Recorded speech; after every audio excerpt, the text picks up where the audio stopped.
আসসালামু আলাইকুম। আমি একটা হাদিস আপনাদের সামনে আলোচনা করব। আমাদের প্রিয় নবী হযরত মুহাম্মদ সাল্লাল্লাহু আলাইহি ওয়াসাল্লাম বলেছেন যে এমন একটা সময় আসবে মানুষ যখন ইনকাম করবে সেটা হালাল না হারাম সেটা চিন্তা করবে না। 1400 বছর আগে আমাদের প্রিয় নবী হযরত মুহাম্মদ সাল্লাল্লাহু আলাইহি ওয়াসাল্লাম যে কথা বলে দিয়েছেন হাদিসের মাধ্যমে আমরা পাই, তা আজ অক্ষরে অক্ষরে আমরা প্রমাণ পাচ্ছি, এটা সত্যতা আমরা পাচ্ছি। যে এই হাদিসে কি বলা হলো যে মানুষ এমন এক সময় আসবে যখন ইনকাম করবে সেটা হালাল না হারাম সেটা ভুলে যাবে।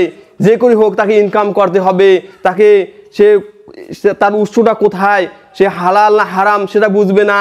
সে বুঝবে টাকা ইনকাম, পাহাড় অট্টালিকা গড়ে তুলবে, বড় বড় দালান করা গড়ে তুলবে।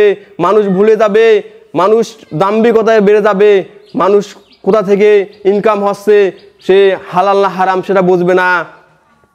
আমরা চিন্তা করি না, কিন্তু আমাদেরকে এই কথা বুঝতে হবে, আমাদেরকে মরতেই হবে, আমাদের জন্য মৃত্যু অবধারিত।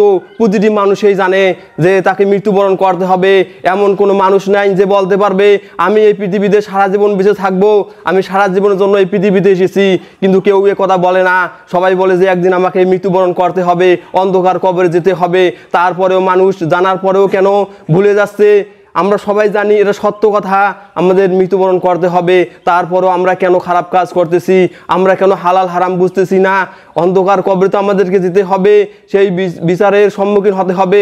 আল্লাহ তাআলা প্রতিটি কর্মের হিসাব নেবেন, প্রতিটি সেকেন্ডের হিসাব নেবেন, প্রতিটি মিনিটের হিসাব নেবেন, প্রতিটি ঘন্টার হিসাব নেবেন।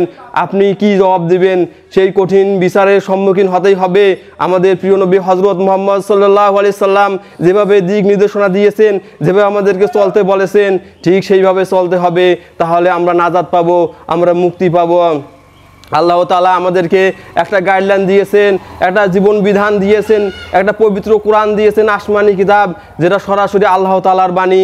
আমাদের হযরত মুহাম্মদ সাল্লাল্লাহু আলাইহি সাল্লামের কাছ থেকে আমরা এগুলো শিক্ষা নিয়েছি। আমাদেরকে শিক্ষা দিয়েছেন, আমাদেরকে ভালোবাসেন বিধায় তিনি আমাদেরকে এই গাইডলাইন দিয়েছেন, আমরা যেন বেশি করে জান্নাতে যেতে পারি। আসুন আমরা কথা বোঝার চেষ্টা করি।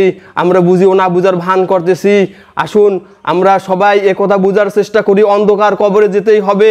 আসুন আমরা কল্যাণের পথে ফিরে আসি, নাজাতের পথে ফিরে আসি, মুক্তির পথে ফিরে আসি। আমাদের প্রিয় নবী হযরত মুহাম্মদ সাল্লাল্লাহু আলাইহি সাল্লাম যে দিক নির্দেশনা দিয়েছেন, যদি আমরা তা মেনে চলি তাহলে আমরা জান্নাতে যেতে পারবো, আমরা জাহান্নাম থেকে মুক্তি পাবো। আসুন আল্লাহ তাআলা আপনি আমাদেরকে হেদায়েত দান করুন, আমাদের প্রতি রহমত দান করুন, আমাদের প্রতি বরকত দান করুন। আমরা যেন কল্যাণের পথে ফিরে আসতে পারি, এই কথাগুলো বুঝার তৌফিক দান করুন। এবং আমাদের প্রিয় নবী হযরত মুহাম্মদ সাল্লাল্লাহু আলাইহি সাল্লাম যে দিক নির্দেশনা দিয়েছেন সেগুলো যেন অক্ষরে অক্ষরে মেনে চলার তৌফিক দান করুন। আল্লাহুম্মা আমিন। আসসালামু আলাইকুম।